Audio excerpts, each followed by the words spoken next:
Sweet corn in a minute. Here we go. Boil the corn for 15 minutes. Get the corn out and put a skewer in it. Now we're gonna roast it over an open flame and add our ingredients. Make sure you turn it so it doesn't burn.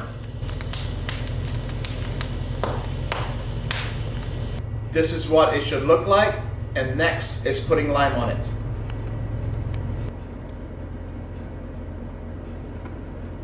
Next, you get a little brush and you put mayo on it. Next, you sprinkle cotija grated cheese on it, like so. Your last ingredient is a little bit of tahini. Delicious.